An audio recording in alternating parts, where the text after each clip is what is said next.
Hi folks, Jess Nell from the Psych Collective, Aldrich psychiatrist. Jessica, clinical psychologist. Today we're going to talk about sleep, okay? Specifically we're going to get into the nuts and bolts of what really seems to cause problems falling asleep. We've recently done a talk, so check that out on all of the factors that could contribute to sleep. Generically it's sometimes called sleep hygiene.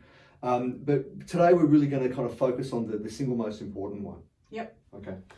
It's helpful to have this model in your head. Okay. Yep. I might just get you to kind of talk us through that. Right. So sleep drive, the stuff that makes you sleepy. If you have more sleep drive than arousal, you're going to be asleep. Okay. So the sleep drive will overcome your arousal when you're asleep. If the sleep drive is not enough, if the arousal is too high, you're going to be awake. Okay. So arousal is all the stuff that keeps you awake in your brain and in your body. Sleep drive is the stuff that makes you sleepy. Okay. So we get sleepy, but our arousal's too high and we're awake. Yes. Okay. So that's what comes in here. So that's what comes in here. So one of the key things that keeps people awake is it keeps their brain aroused. Okay, are the thoughts. It's the troubling thoughts. So generally, people's experience is something like this. Okay, they're running around all day. They're busy doing stuff, putting the kids to bed, whatever. Watching TV maybe. Finally, they get to bed. It's the first time things have been quiet, and all these thoughts start bubbling up. Yes. Okay, and potentially important stuff that you just haven't dealt with. Yeah. Okay. But there may even be sitting on the couch watching TV, starting to kind of fall asleep. So I must be tired, I'll go to bed now. And you go to bed and ping. There they are. Everything comes up. Yeah, there they are. So this is the phenomenon that we want to kind of unpack a bit today. So when you're watching TV, you're distracting yourself from those thoughts, but the thoughts are there. And if they're keeping you awake, or if you wake up in the middle of the night and there they are, this is the approach. Okay, so we've called it clear your head before bed. Yeah. Okay. Or during bed if you've woken up throughout the night. Yeah. I mean, ideally, what you do, if this is a problem that you're having, you notice that you're waking up with lots of thoughts, is you do this exercise. It doesn't need to be before bed. It's whenever you can, really. You find yourself an hour or two, and you sit down and you go through this process. Yeah, but ideally, what you want is getting into bed. We want your head to be as empty as possible. Yeah. As de-aroused and as quiet and as calm as possible before you even get into bed. Okay. So here's the process. Yep. Okay. You sit yourself down, okay, maybe at a nice clean desk, a sheet of paper, or we've got this worksheet we'll talk about in a sec, and you close your eyes and you see what comes up. What are the thoughts that come up? Because they're there, okay, they're going to come up later. You might as well deal with them before you're trying to go to sleep. Yep. Okay, so the thought bubbles up, okay, you think about it for a while, okay, and then once you feel like you've fleshed that out a bit, you start writing it all out, okay. The problem with just thinking about it is your mind tends to go around in circles. Yes. Okay, you don't necessarily get anywhere. Yes. Okay, whereas if you write it out, you're a bit more linear in your thinking. Yeah, so it's like your head thinks in circles, but your hand can write in straight lines. Yeah, I like that. Yeah. Okay. All right. So once you've done that, you're satisfied you've got it out. Okay. Then you need to kind of state exactly what the issue is. As kind of essentially what we're doing here is this is like a storm cloud in your mind. This thought that's kind of vacillating around. And most people's experience is they think about one thing for a while and they'll dwell on this and it will remind them of something else. And then they'll think about that. Yeah. And then they'll go to this one and think about that. We call that chaining. Yeah. So that's the common experience. There's like all these storm clouds in our mind and we just spin our wheels. We don't really get anywhere with them. So this is what we're trying to get somewhere with it. Okay.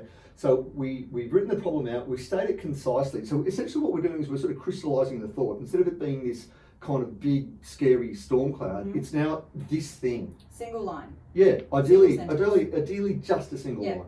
Okay. Yeah. But how do they deal with it if they've got 15 different things on their mind? We need to state 15 problems concisely. I have one worry about this, and then I have next worry about this. And ideally, if we're going to do it on the handout, it's one problem per handout. Yes, indeed. So or one problem per page, I would say. Whatever. Okay, so you've written your problem out, you've stated it concisely, and if you do nothing else, that's worthwhile. Okay, because now when you try and sleep and these thoughts bubble up, instead of you spending 10 minutes sort of dwelling in this storm cloud of thought, you can just go, aha, that's that issue. Yes. Okay, and you just cut to it. Okay. Yep. And so you know what your issues are. And if you write them out, the ideal thing about writing them out is when it's all in here, it's this chaos. Okay, and that contributes to the arousal and the awakeness. Okay, once you've got it out, it's like you've dumped it out of your mind and you've ordered those thoughts, and there's less chaos and therefore less arousal. Yeah. I find that sometimes if I've got something that I've been ruminating over or remembering, sometimes it's tomorrow I've got to remember to do so and so. I've got to remember to do such and such. And it's like my brain kind of holds on to it of this is really important, don't forget it, this is really important, don't forget it. And the second I go, right, I'm going to write that down. So I used to kind of keep a notepad and pen by my bed, Yeah. write it down, then your brain goes, oh, well, the paper's going to remember it for Yeah. you. So, okay, we're good. You can go to sleep now. Yeah, exactly. You've lessened your arousal. Yes. Yeah, you've Yes. lessened your arousal. It's like if you don't have an alarm set, you've got a flight and you haven't got an alarm set, and you're just like, oh, I should set an alarm. I'm halfway through the night. You're checking just set the bloody alarm. Yeah. Okay. Okay, so Okay, so once you've stated the problem concisely, then you need to ask yourself the following question, okay? Is this something that's solvable or is it something that's unsolvable? Mhm. Okay, so problems are basically, it comes down to it, they're one of those two flavours. yes. Okay? Yes. Can you do something to change this? Can Yeah. you do something to fix this? Yeah. Or not? Now, and then if you can't, okay, because that might sound like, oh my God, I can't, it's a disaster. In a sense, actually, they're easier in a way, okay? Because what you can do then is you can actually write out essentially a declaration. You've got the problem written out in black and white, and then you can write, this problem is unsolvable. And that's really important to actually state it, not just, oh yeah, no, I can't do anything about it. Oh, but make the point of writing it out. You want to write it out, and Yes. I reckon you want to say it out loud Yes. and say it out loud and hear yourself say it out Yes. loud. Okay, so what we're doing there is we're processing that information using different sensory modalities Yep. now. Okay, so we're really Yep. kind of locking that in. So later on, if that problem comes up, okay, this issue arises, you go, oh yeah, so you feel like you're in the storm cloud, and you go, no, it's this issue, and that issue is unsolvable. Yep. Okay. Yeah, and you unhook from that. Yeah, it allows you to kind of go, okay, that's that issue, it's unsolvable, and it kind of allows you just to sort of cast it to one side, all right? Not completely, Not but completely. what will tend It'll to help happen, with a shift. yeah, what will tend to happen is the next thought will bubble up. Yeah. Okay, Yeah. the next thought will bubble Yeah. up, all right? And so let's say, so we do the same thing with the next thought. We write it out, we state it concisely, we articulate it concisely, but this one's a solvable one. Yep. Okay, so what do we do with the solvable one? Plan the single next action. All right. So you got to remember that this in particular is a strategy for helping you to get to sleep. It's not a strategy for structured problem solving. So if this is to be done before you go to bed, or you're lying in bed and you're worrying about it, or you've woken up throughout the night and you're worrying about it, I don't need you going through 15 steps of, oh, I'll do this, and if that doesn't work, then I'll do this, but if that doesn't work, I'll do this, or if that doesn't work, I'll do this. It is what is the single next action. Plan that, schedule that, and then drop it. And then when you come to the time where you do your single next action, if that works out, then you follow the next recourse. If it doesn't work out, then you follow that plan. But where you've got to be really, really clear, this is a sleep strategy. It's not the time to be doing a structured problem solving strategy. That's right. So look, I mean, if it was something that you could solve there and then, okay, like it's a 2-minute problem, well, bloody solve it. Well, okay? yeah, if it's, No I've worries. got to send an email off Yeah, or whatever. but most problems are big problems, and most of those sort of problems will have 100 steps or 1,000 steps. Yeah. Okay. All I want you to do is articulate the single next step. Let's say you've got a legal problem. Okay, let's say you've got a legal problem, all right?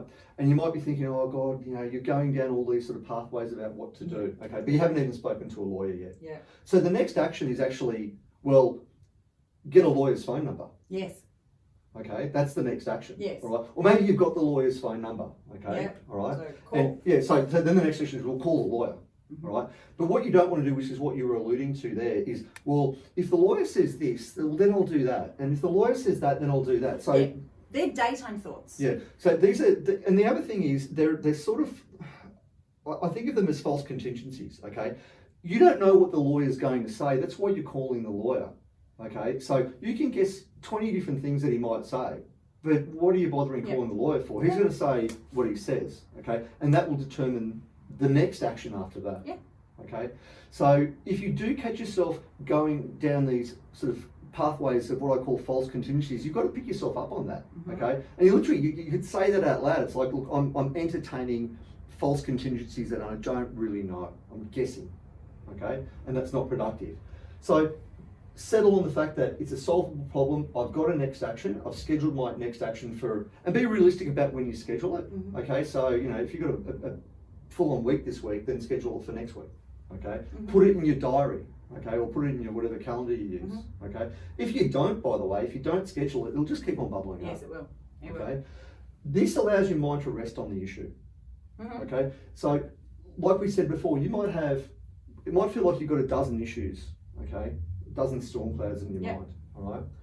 When you write this out, what you'll actually find is you've got fewer than you thought, okay, and some of them are actually the same thing. They Yes. just didn't quite look like it. Yes. Okay, so you might only end up with, say, 6 issues that Yeah. you're dealing with. Yeah. Okay, then you've got 6 next actions. So all that chaos that you had in your mind, which was causing all the arousal, can settle, and you can get to sleep. Okay.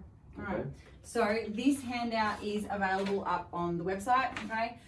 You can download the PDF by logging into the members resources page. But to be perfectly honest, just grab a piece of paper and you can just answer the questions yourself. You don't need to have this one on there. Yeah.